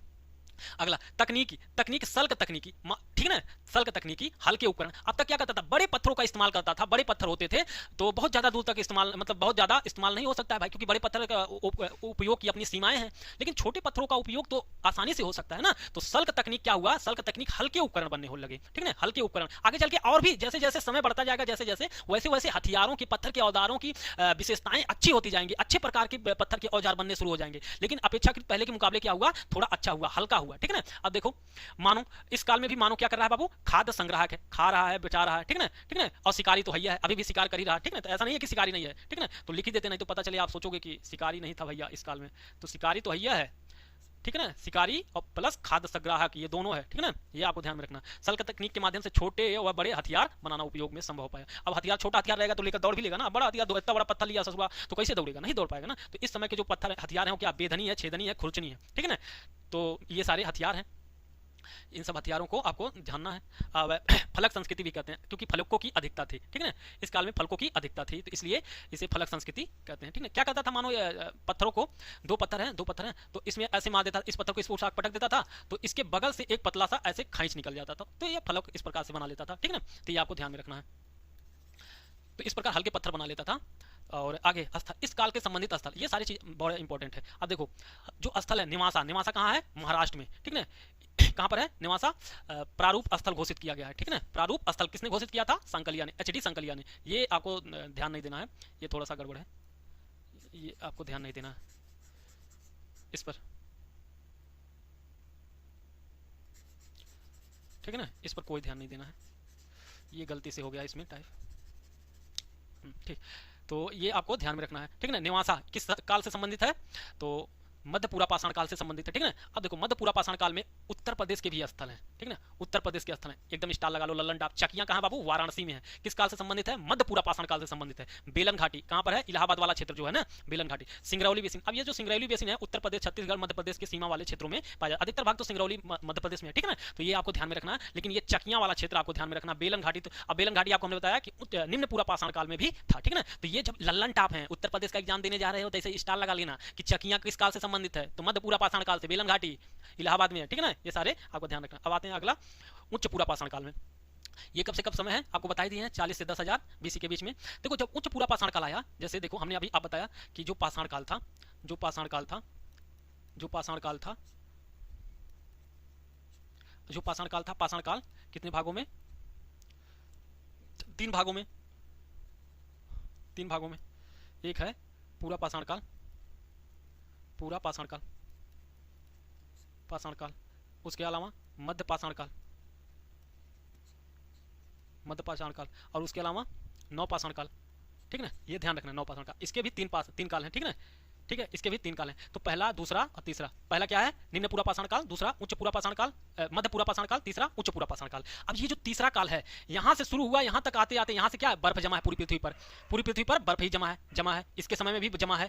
इसके समय तक आते आते गर्माहट पैदा होने लगी, मतलब पृथ्वी गर्म होने लगी, तापमान बढ़ने लगा, तापमान क्या हो गया, बढ़ने लगा धीरे धीरे, तीसरे तक आते आते। तो मध्य पाषाण काल तक आते आते पृथ्वी होलोसीन में प्रवेश कर जाएगी, किसमें, होलोसीन में प्रवेश कर जाएगी, जिसकी शुरुआत कब से हो जाती है, उच्च पूरा पाषाण काल से। तो ध्यान रखना है। तो अब जैसे ही जलवायु परिवर्तन होगा, क्लाइमेट चेंज होगा, वैसे ही पृथ्वी पर लोगों के साथ रहने की प्रक्रिया बदल जाएगी, ये आपको ध्यान में रखना। अब हिमयुग के अंत के कारण उष्ण कटिबंध के निकटवर्ती क्षेत्रों में तापमान क्या हो गया, बढ़ने लगा। तापमान क्या होगा, तुलनात्मक रूप से, वही जो आपको समझाया, तुलनात्मक रूप से क्या हो, बढ़ने लगा, ठीक है ना, जिससे जीव जंतुओं एवं वनस्पतियों पर प्रभाव पड़ने लगा। अब इस समय चकमक पत्थर का इस्तेमाल होने लगा सल्क उपकरण के लिए, वही जो हमने आपको इसके पहले बताया, ठीक है ना। तक्षणी और खुलचनी इस काल के प्रमुख पत्थर हैं। पत्थर के साथ साथ हड्डी के उपकरण बनने शुरू हो गए। अभी तक केवल क्या था, यहां तक केवल क्या था, पत्थर के उपकरण थे, यहां भी क्या था, पत्थर के उपकरण। लेकिन तीसरे वाले में आते आते भाई साहब, उच्च पूरा पाषाण काल में पत्थर के साथ साथ क्या प्रयोग होने लगा, यहां पर क्या थे, केवल यहां पर क्या केवल है, पत्थर के औजार हैं, पत्थर के, इन दोनों में। लेकिन यहां पत्थर के साथ क्या हो गया, पत्थर के साथ हड्डी भी हो गया, ठीक है ना, हड्डियों का भी औजार बनाने लगा। तो ये आपको ध्यान में रखना, ठीक है ना, पत्थर के साथ साथ हड्डी का भी। अब इसमें एक चीज आपको ध्यान में रखना है, बड़ा इंपॉर्टेंट चीज, कि उच्च पूरा पाषाण काल में पहली बार मानव किसमें प्रवेश कर गया, उच्च पूरा पाषाण काल में मानव का विकास इसी काल में हुआ, आधुनिक मानव का। अब यहाँ पर एक चीज यहाँ पर थोड़ा सा आपको देख लेना है कि आधुनिक मानव का आधुनिक मानव, यहाँ पर आपको हम बताए हैं कि जो आधुनिक मानव है, ये होमोसेपियंस, नौ पाषाण काल का आधुनिक मानव। यहाँ पर क्या बताएं, आधुनिक मानव का पूर्वज कौन सा है, नियंडरथल है। कौन है, नियंडरथल है।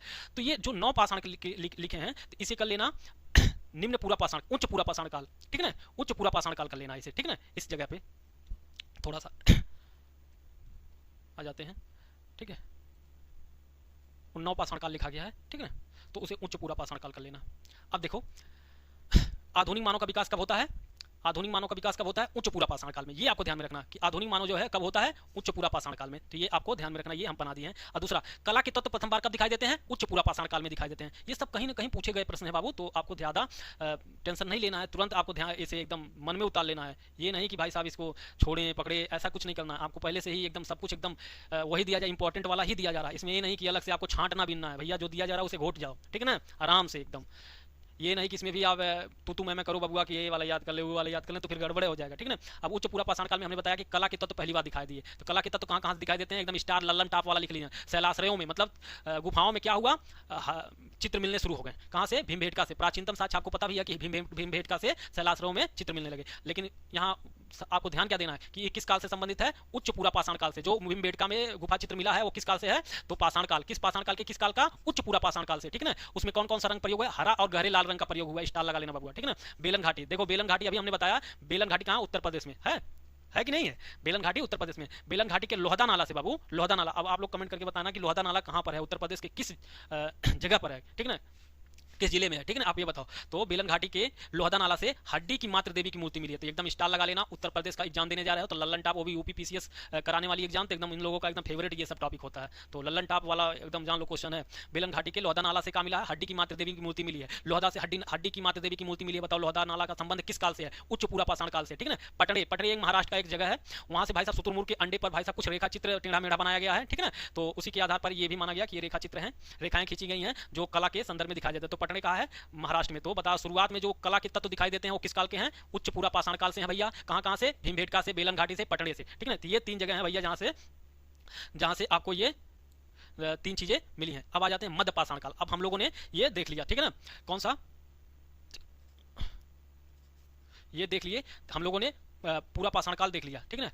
पूरा पाषाण काल, पूरा पाषाण काल के 3 भाग थे, निम्न पूरा पाषाण काल, दूसरा मध्य पूरा पाषाण काल, तीसरा उच्च पूरा पाषाण काल, तीनों खत्म हो गया। अब पाषाण काल में पहला ये था पूरा पाषाण काल, अब आ जाते हैं मध्य पाषाण काल, फिर आ जाएंगे नव पाषाण काल पे, ठीक है ना। तो ये आपको ध्यान में रखना है, तो ये आपको ध्यान में रखना है। अब आ जाते हैं मध्य पाषाण काल पे। अब देखो मध्य पाषाण काल, इस काल में प्लीस्टोसीन, हमने बताया ना कि अभी आपको बताया कि जैसे जैसे उच्च पूरा पाषाण काल खत्म हो रहा था वैसे वैसे हिमयुग का हो रहा था, अंत हो रहा था। हिमयुग मतलब पृथ्वी पे जो बर्फ था वो धीरे धीरे पिघलने लगा था, क्यों, तापमान बढ़ने लगा।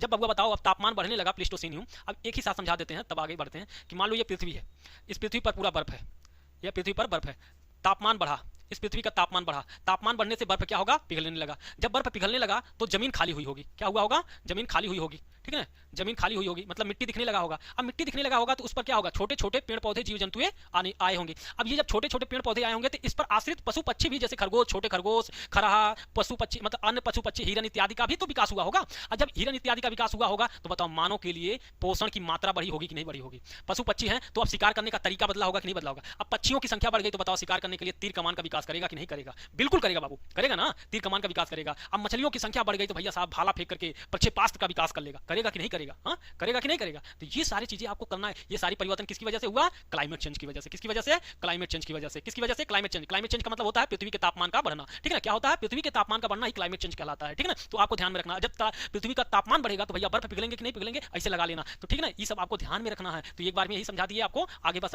ऐसे एक्सप्लेन करते हुए थोड़ा थोड़ा चलेंगे, ठीक है ना, क्योंकि इसी पर आधारित है मध्य पूरा पाषाण काल, सॉरी मध्य पाषाण काल। आपको ये ध्यान में रखना, इस काल में क्या हुआ, प्लीस्टोसीन हिमयुग का समाप्त हुआ। जब हिमयुग समाप्त हुआ, प्लीस्टोसीन हिमयुग समाप्त हुआ तो कौन सा काल आएगा, होलोसीन आएगा। क्या आएगा, होलोसीन आएगा। ये ध्यान में रखना। अभी बताएं ना कि वर्तमान में कौन सा काल चल रहा है, तो होलोसीन चल रहा है, ठीक है ना। तापमान में वृद्धि हुआ, तापमान में वृद्धि से क्या हुआ, पेड़ पौधे जीव जंतुओं का विकास हुआ, मतलब विविधता आ गई, ठीक है ना। तो इससे क्या हुआ, जो मानव पर भी प्रभाव पड़ेगा, जाहिर सी बात है, पेड़ पौधे जीव जंतुओं की संख्या बढ़ेगी तो इससे मानव पर भी प्रभाव पड़ेगा, ठीक है ना। मध्य पाषाण काल की खोज, अब यहाँ पे ध्यान रखना है कि मध्य पाषाण काल की जो खोज है भैया किसने किया था, सीएन कार्लाइन महोदय ने। कौन किया था बाबू, सीएन कार्लाइन। ये कहां से किए थे, जो विंध्यन रॉक शेल्टर है ना, विंध्यन रॉक शेल्टर, विंध्यन क्षेत्र से इन्होंने किया था। किसकी खोज, मध्य पाषाण काल की खोज किसने किया था, सीएन कार्लाइन ने। तो अभी हमने आपको क्या बताया, रॉबर्ट ब्रूस वुड बताया ना, जॉन लुबाक बताया, और तीसरा नंबर किसका आ गया, सीएन कार्लाइन का आ गया, ठीक है। एचडी संकलिया नाम लिया, तो 4 नाम हो गया बाबू, तो याद करते हुए चलना, ठीक है ना। इन्होंने कब खोजा था, मध्य पाषाण काल की खोज कब हुई, 1867 में। अभी हमने बताया कि 1863 में किसकी खोज हुई थी, 1863 में किसकी खोज हुई, तो कहोगे निम्न पूरा पाषाण काल का, ठीक है ना। निम्न पूरा पाषाण काल, पूरा पाषाण काल की खोज कब हुई, 1863 में। किसके द्वारा, रॉबर्ट ब्रूस वुड के द्वारा, ठीक है ना, रॉबर्ट ब्रूस वुड के द्वारा। ये ध्यान रखना, ठीक है ना। उसके अलावा मध्य पाषाण काल की खोज किसने किया, तो बाबू सीएन कार्लाइन महोदय ने। कब, 1867 में। ये ध्यान रखना है, ठीक है ना। ये 1867 में कहां से किए थे, विंध्यन रॉक शेल्टर से किए थे, ठीक है ना। विंध्यन वाला जो क्षेत्र है वहां पर इन्होंने मध्य पाषाण कालिक स्थल की खोज सबसे पहले किए थे, ठीक है ना। ये आपको ध्यान में रखना है। तो 4 नाम हो गया, ठीक है ना। 4 नाम आपको अभी और आएगा। इस काल में मनुष्य ने खाद्य संग्राहक बना रहा। इस काल में भी मनुष्य क्या था, खाद्य संग्राहक था और उसके साथ साथ भाई साहब शिकारी तो है, ठीक है ना। बिना शिकार के काम कैसे चलेगा, आज भी मानव शिकारी है, मुख्यतः शिकार एवं ये सारी चीजें आपको ध्यान रखना, ठीक है। आखेट का मतलब होता है वही, मतलब शिकारी, ठीक है। आखेट शिकार एवं आखेटक था, तो ये सब आपको तो पहले से पता है कि खाद्य संग्राहक है भैया, शिकारी है, आखेटक है, ये बात एक है, ठीक है ना। इस काल में लघु पाषाण काल, मतलब पहले जो बड़े बड़े पत्थरों का औजार बनाता था अब उसका औजार और छोटा हो गया। इसी वजह से लघु पाषाण उपकरणों की प्रयोग शुरू किया। मतलब पहले बहुत बड़े, फिर उससे छोटा, फिर इससे छोटा, मतलब बहुत ज्यादा लघु पाषाण उपकरणों की खोज हुई इस काल में, ठीक है ना। और इसमें कौन कौन से, जैसे 1 से 8 सेंटीमीटर के उपकरण बनाने शुरू किया। इस काल में कौन से, त्रिकोण नुकीले त्रिकोण त्रिकोण टाइप के हथियार बनाया, 9 चंद्राकार हथियार बनाया, ब्लेड प्रमुख था, इस प्रकार के, ठीक है। इसके अलावा तछड़ी है, खुरचनी है, ठीक है ना, महत्वपूर्ण थे। इन सूक्ष्म उपकरणों के शिकार में परिवर्तन, जैसे अब छोटे छोटे जीव आ रहे हैं तो छोटे छोटे हथियार भी तो बनाना पड़ेगा ना, आवश्यकता आविष्कार की जननी होती है। जैसे छोटे हथियारों में छोटे पशु पक्षियों को मारने के लिए, अब बताओ पक्षी को मारने के लिए 10 किलो का पत्थर नहीं फेंक के मारोगे, तो जाहिर सी बात है पशु पक्षियों को, छोटे पशु पक्षियों को मारने के लिए बड़े बड़े नहीं बल्कि छोटे पत्थर के औजार चाहिए। अब इस काल में प्रक्षेपास्त्र का विकास, मतलब फेंक के मारने वाला हथियार विकसित हुआ, ध्यान रहे किसका, फेंक के मारने का हथियार विकसित हुआ था, ठीक है ना। तो ये ध्यान रख, फेंक के क्यों, अब पशु पक्षी, बताओ खरगोश है तो ससुरा बहुत बड़ा पत्थर लेके नहीं मारोगे, छोटा सा ऐसा कोई हथियार, मतलब आगे तीर टाइप का ऐसे बना दिए, आगे तीर टाइप का बना, ये तो ससुरा एक तो हिलते जाता है ससुरा,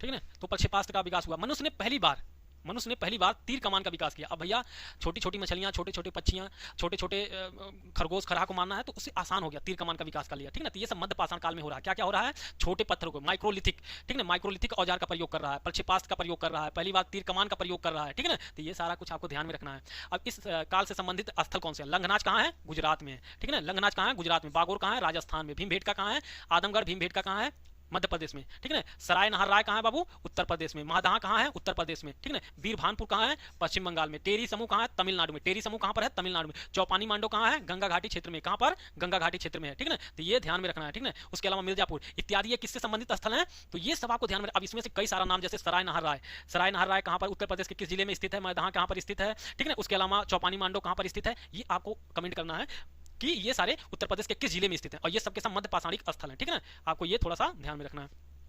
अब देखो यहाँ से, अब यहाँ पे कुछ चीजें और भी हैं, जैसे आदमगढ़ और बागोर से, आदमगढ़ कहाँ है, बागोर कहाँ है, आदमगढ़ मध्य प्रदेश, बागोर कहाँ है, राजस्थान में, पशुपालन के प्राचीनतम साक्ष्य मिलते हैं, ठीक है ना, पशुपालन के प्राचीनतम साक्ष्य मिलते हैं। अब इसका मतलब क्या है, अब देखो पशुपालन का तो मध्य पाषाण काल में ही ये सारे स्थल हैं। आदमगढ़, आपसे पूछेगा कि आदमगढ़ और बागोर में पशुपालन के प्राचीनतम साक्ष्य मिले, बताओ किस काल से हैं, तो किस काल के हैं ये सब, मध्य पाषाण काल के। लेकिन पशुपालन की जो विधिवत शुरुआत होती है ना, वो नव पाषाण काल से होती है। पशुपालन की जो शुरुआत होती है, मनुष्य पशुपालन की जो शुरुआत करता है वो नव पाषाण काल में करता है। लेकिन अपवाद स्वरूप भाई साहब आपको ध्यान में रखना है कि नव पाषाण काल भी, भाई साहब ये मध्य पाषाण काल में भी आपको ये चीजें, आदमगढ़ और बागोर का जो क्षेत्र है, आदमगढ़ बागोर का जो क्षेत्र है, ये आपको ध्यान में रखना है कि ये कब के हैं, मध्य पाषाण काल के हैं, ठीक है ना। तो ये आपको ध्यान में रखना है कि आदमगढ़ कहाँ है, मध्य प्रदेश, बागोर कहाँ है, राजस्थान में। प्राचीनतम पशुपालन के साक्ष्य कहाँ से मिले हैं, आदमगढ़ और बागोर से। ये किस काल के हैं, तो मध्य पाषाण काल के हैं। पशुपालन की शुरुआत लेकिन कब होती है, तो नव पाषाण काल में होती है। ये सब आपको ध्यान में रखना है, ठीक है ना। अब देखो सराय नहर राय, अब एक चीज आपको यहीं पे हम बता देते हैं, याद करने का तरीका आपको, एसडीएम साहब तो मिलवे किए होंगे कभी न कभी जीवन में। तो यस से सराय नहर राय, डी से दमदमा, यम से मैदहा, ये तीनों स्थल कहाँ के हैं बाबू, मध्य पाषाण काल के हैं। किस काल के हैं, मध्य पाषाण काल के, ठीक है। और कहाँ के हैं, तीनों के तीनों उत्तर प्रदेश से संबंधित है। इसलिए भैया आप जीआईसी नेट का दे रहे हैं, जीआईसी दे रहे हैं, नेट दे रहे हैं, टीजीटी पीजीटी जो भी दे रहे हैं भैया, आपको उत्तर प्रदेश का एग्जाम दे रहे हैं, तो इसे आपको याद रखना चाहिए, ठीक है ना। तो ये सारे अभी जितने भी स्थल हो रहे हैं उत्तर प्रदेश से संबंधित है, सबका डिस्ट्रिक्ट आपको पता करना है, ठीक है ना, सबका डिस्ट्रिक्ट आपको पता करना है और कमेंट करना है आप लोग को। सराय नहर राय, अब देखो सराय नहर राय और महदहा से मध्य पाषाण काल के प्राचीनतम स्थल हैं, जहां से किसका मिला है, गर्त, स्तंभ गर्त के मिले हैं। मतलब भाई साहब जमीन में गड्ढा करके क्या करते थे, रहते हैं। तो प्राचीनतम साक्ष्य कहां से मिला है, मतलब आदि मानव कहने का मतलब है कि प्राचीनतम मानव जो था गड्ढा में घर बनाकर रहता था, तो इसका साक्ष्य कहां से मिला है, तो आपको यह बताना है कि सराय नहर राय और महदहा से इसका साक्ष्य मिला है, और जो कहां है, उत्तर प्रदेश में। इसलिए आपको ध्यान में रखना। अब जो सराय नहर राय है ना, यहाँ से युद्ध का भी प्रारंभिक साक्ष्य मिला है, ठीक है ना, युद्ध का भी प्रारंभिक साक्ष्य मिला है, जहां मानवीय आक्रमण का मतलब साक्ष्य मिलता है। तो ये आपको ध्यान में रखना। अब ये लंघनाच कहाँ है, गुजरात में। लंघनाच कहाँ है बाबू, गुजरात में। अब यहाँ से क्या मिला, 14 मानव कंकाल मिले हैं, ठीक है, 14 मानव कंकाल मिले हैं, और कब्रिस्तान का जिक्र मिलता है, ठीक है ना। तो ये आपको ध्यान में रखना है। उसके अलावा भीमबेटका में मानव की अंत्येष्टि के प्रथम प्रमाण मिले, अंत्येष्टि के प्रमाण मिले हैं। किसके, मानव की अंत्येष्टि के प्रमाण मिले, कहां से, भीमबेटका से, ठीक है ना। तो ये सब आपको ध्यान में रखना। श्रृंगार और अलंकार, किसके बाबू, श्रृंगार और अलंकार की शुरुआत भी कब से होती है, मध्य पाषाण काल से, ठीक है, मध्य पाषाण काल से। ये ध्यान में रखना है।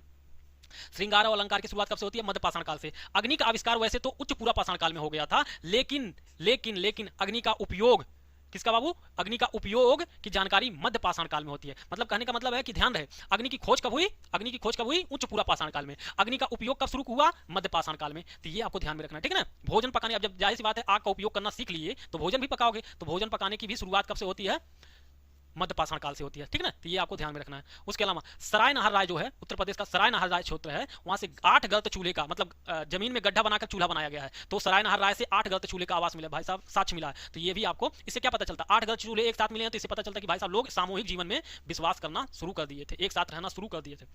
लेखरिया कहाँ है? मिर्जापुर में। लेखरिया कहाँ बाबू? मिर्जापुर में। यहाँ से 17 मानव नर कंकाल मिले हैं, 17 नर कंकाल मिले हैं, ध्यान रखना, ठीक ना। लंगनाथ से कितने मिले हैं? 14। क्या मिले हैं? मानव कंकाल मिले हैं। लेकिन लेखरिया से कितने मिले हैं? 14, 17 नर कंकाल मिले हैं। तो ये आपको ध्यान में रखना है कि ये अभी आपको बताए हैं कि लेखरिया से, सॉरी, लंगनाथ से कितने मिले हैं? 14। लंगनाथ से कितने मिले हैं? 14, ठीक ना। और लेखरिया से कितना मिला है? 17। लेखरिया से कितना मिला है? 17। 14 जो मिला है ये पूरे मानव कंकाल है उसमें, ठीक ना। और इसमें केवल 17 जो मिला है ये क्या है? नर कंकाल है। तो ये दोनों में अंतर है थोड़ा सा, तो आपको ये ध्यान में रखना है कि 17 नर कंकाल कहां से मिले हैं? लेखरिया। लेखरिया कहां है? मिर्जापुर में, ठीक ना। उसके अलावा आदमगढ़ बागोर में मकान बनाने के साक्ष्य मिले हैं। आदमगढ़ बागोर में मकान बनाने का साक्ष्य मिला है, ठीक है। मैदहा से बूचड़ खाना है भाई साहब, उत्तर प्रदेश का एग्जाम देने जा रहे हो, ये सब याद कर लेना। मैदहा उत्तर प्रदेश में है, बूचड़ खाने का साक्ष्य मिला है, ठीक है। आप लोग सारे जितने उत्तर प्रदेश के स्थल उनको क्या करना, कमेंट करना है कि मतलब ये किस किस जिले में है, ठीक है ना। मैदहा से युग्म समाधि का साक्ष्य मिला। कहां से? मैदहा से युग्म समाधि का साक्ष्य मिला। राजस्थान में सांभर झील क्षेत्र से आसपास नरवा, लैखवा और गोविंदगढ़ से वृक्षारोपण के साक्ष्य मिले हैं। तो राजस्थान के सांभर झील के आसपास किसका प्रमाण मिला है? तो यहां से वृक्षारोपण का प्रमाण मिला है, ठीक है ना। मध्यपाषाण काल और मध्यपाषाण काल, पूरा पाषाण काल और नवपाषाण काल के बीच क्या कहा जाता है? संक्रमण का काल कहा जाता है। कि हमने आपको कहा ना कि पूरा पाषाण काल, नवपाषाण काल, तो ठीक है ना। अब कोई ऐसी रेखा थोड़ी है कि बबुआ यहाँ से नवपाषाण काल है और इसके पहले पूरा पाषाण काल है, तो इन दोनों के बीच में जो संक्रमण का काल है भैया, वही क्या कहलाता है? मध्यपाषाण काल, ठीक है ना। क्या कहलाता है? मध्यपाषाण काल। तो मध्यपाषाण काल किसके किसके बीच की भाई साहब संक्रमण का काल है? तो ये ऐसे दिमाग में ये रट्टा नहीं मानने वाला चीज है। पहले कौन आता है? पूरा पाषाण काल। लास्ट में कौन आता है? नवपाषाण काल। और दोनों के बीच में कौन होगा बाबू? ठीक है ना। तो दोनों के बीच में मध्यपाषाण काल। तो जो दोनों के बीच में होगा वही तो संक्रमण का है। हाँ, कुछ समय इसमें होगा, कुछ विशेषताएं इसकी होंगी, इसी वजह से इसे संक्रमण काल कहा गया। विश्व का प्राचीनतम हस्तनिर्मित मृदभांड का साक्ष्य कहां से मिला है? चौपानी मांडो से। कहां से मिला है? चौपानी मांडो। चौपानी मांडो कहां है बाबू? उत्तर प्रदेश के इलाहाबाद क्षेत्र में। इसे भी आप लोगों को एक जगह पे सारा उत्तर प्रदेश वाला विश्व का ध्यान रखें। विश्व का कह रहा है कि विश्व का प्राचीनतम हस्तनिर्मित कुठार, हस्तनिर्मित मृदभांड, ठीक है ना। हाथ से निर्मित मृदभांड जो होते हैं वो कहां से मिला है? चौपानी मांडो। और चौपानी मांडो कहां है? उत्तर प्रदेश के इलाहाबाद वाले क्षेत्र में है, ठीक है। इलाहाबाद इलाहाबाद जिला के मेजा तहसील से संबंधित, ठीक है ना। दमदमा में त्रिमानव समाधि के साक्ष्य मिले। एक साथ 3 लोगों को दफनाने का साक्ष्य कहां मिला है? उत्तर प्रदेश के दमदमा से, ठीक है ना। उत्तर प्रदेश के दमदमा से, ये आपको ध्यान में रखना। अब लास्ट है आपका नवपाषाण काल। तो नवपाषाण काल भी देख लेते हैं, ठीक है ना। नवपाषाण काल का जो काल है 6000 से लेकर के 3000 बीसी के बीच का है, ठीक है ना। अब नवपाषाण काल का प्रथम प्रयोग जॉन लुबाक ने किया था। नवपाषाण काल शब्द का प्रयोग कौन किया था? जॉन लुबाक ने किया था। कौन किया था? लिख देते हैं थोड़ा सा, जॉन लुबाक, ठीक है ना। जॉन लुबाक ने, ठीक है। नवपाषाण काल शब्द का प्रयोग किसने किया था पहली बार? तो जॉन लुबाक ने किया था। किसने? जॉन लुबाक ने किया था, ठीक है। जॉन लुबाक, ये तो ससुरा इसी में खो गया। जॉन लुबाक ने किया था, ठीक है ना। हम पढ़ देते हैं, आप लोग देख लीजिएगा। ये जॉन लुबाक है, ठीक है ना। नवपाषाण काल शब्द का प्रयोग पहली बार किसने किया? जॉन लुबाक ने। इसी जॉन लुबाक ने केवल 2 भागों में बांटा था पाषाण काल को, एक पूरा पाषाण काल, एक नवपाषाण काल में, ठीक है ना। नवपाषाण काल को नवपाषाण क्रांति किसने कहा था? तो गार्डन चाइल्ड ने। किसने कहा था? गार्डन चाइल्ड ने। अब यहाँ पर 2 नाम मिल गया भैया। एक नाम मिल गया आपका जॉन लुबाक, एक मिल गया जॉन लुबाक, एक मिल गया जॉन लुबाक, और दूसरा मिल गया भैया नवपाषाण क्रांति किसने कहा? तो ये कहा था गार्डन चाइल्ड ने, ठीक है ना। ये 2 नाम आपको ध्यान में रखना है। अब टोटल 5-7 नाम हो गए, ठीक है ना। तो नवपाषाण काल शब्द का प्रयोग किसने किया? जॉन लुबाक ने। नवपाषाण क्रांति किसने कहा? गार्डन चाइल्ड ने। एकदम लल्लन टाप भैया, एकदम क्वेश्चन है, एकदम याद रखना, ठीक है ना। अब ऐसा क्यों कहा? देखो अब स्थिति बदल, अब तक केवल क्या था? मानव केवल शिकार करता था, खेती नहीं करता था, पशुपालन नहीं करता था, ठीक है ना। अब इस काल में आकर के भाई साहब ये सारे काम होने लगे। मानव द्वारा इस काल में क्या होगा? पहले केवल शिकार करता था, लेकिन अब क्या किया? पशुपालन भी शुरू कर दिया। पहले केवल प्राकृतिक चीजों पर निर्भर था, कंदमूल फल फूल खाता था, लेकिन अब क्या किया? उत्पादन करने लगा, प्रोडक्शन करने लगा, कृषि करने लगा। तीसरा, पहले मानो कि चाक ओक का इस्तेमाल नहीं करता था, लेकिन अब फसल अब खेती कर रहा है, तो खेती करने की वजह से भाई साहब उस अनाज को रखने के लिए चाक पे बने बर्तनों का इस्तेमाल ज्यादा करने लगा। तो इस प्रकार उसके क्या हो गए? परिवर्तन हुए। जहां केवल शिकार करता था अब पशुओं को पालन करने लगा, केवल निर्भर था अब उत्पादन करने लगा। तो इसी कारण से, इन्हीं वजह से इस काल को कहा गया नवपाषाण क्रांति कहा गया। क्या कहा गया इसे? नवपाषाण क्रांति कहा। और ये बात किसने कहा बाबू? गार्डन चाइल्ड महोदय ने। इसी को हम लोग देखते हैं थोड़ा सा। जैसे पहले क्या था? पहले मानो खाद्य संग्राहक था।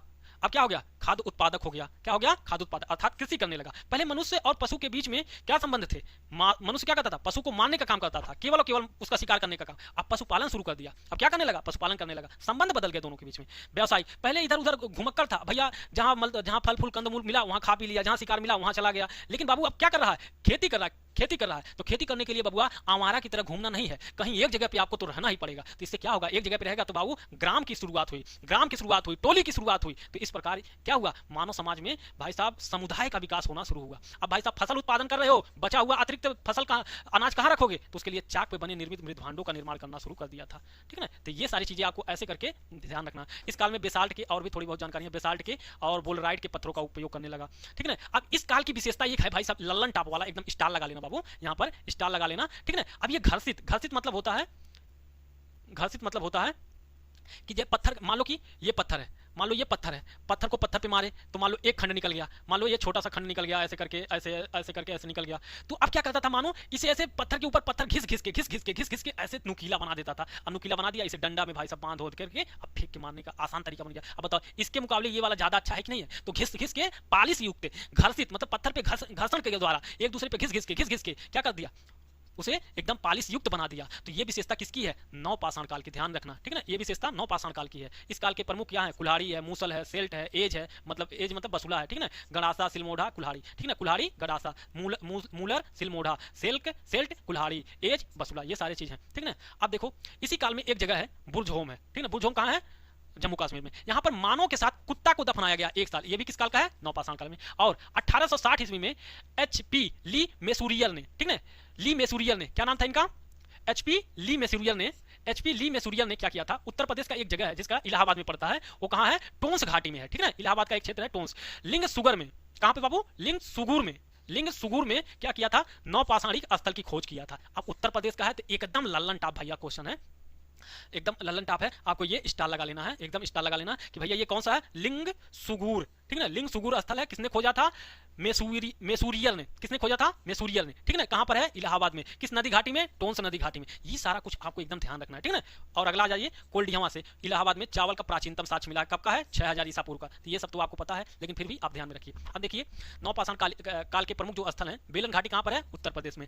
रेनी गुंटा कहां है? आंध्र प्रदेश में। सोन घाटी कहां है? मध्य प्रदेश में। सिंह भूमि कहां है? झारखंड में। चिरांद कहां है? बिहार में है। पिकली हल, ब्रह्मगिरी, हल्लूर, टेक्कल कहां पर है? कर्नाटक में। ठीक है ना? कहां पर है? कर्नाटक में। पिकली हल, ब्रह्मगिरी, हल्लूर, टेक्कल कहां के हैं? कर्नाटक के हैं। दाओजली कहां के बाबू? दाओजली हेडिंग कहां है? असम में है। दाओजली हेडिंग कहां पर है? असम में है। कहां पर है? दाओजली हेडिंग असम में है। नवपाषाण काल में ही पहिए का आविष्कार हुआ था। ठीक है ना? तो ये आपको ध्यान में रखना है। तो इस प्रकार हमारा ये वाला क्षेत्र कंप्लीट होता है। आप लोगों का काम है कि उत्तर प्रदेश के जितने भी स्थल हैं, जितने भी स्थल हैं, उन सभी स्थलों को क्या करना है? आपको लिस्ट बनाना है कि कौन सा स्थल कहाँ है और उस स्थल से क्या क्या मिले, क्योंकि उत्तर प्रदेश का एग्जाम देने जा रहे हो तो यहाँ से भैया क्वेश्चन बनना तय है। तो आज के लिए इतना ही, मिलते हैं फिर अगले वीडियो में। आप लोग कमेंट करके बताइएगा कि वीडियो कैसा है। ठीक है ना? थैंक यू दोस्तों, धन्यवाद।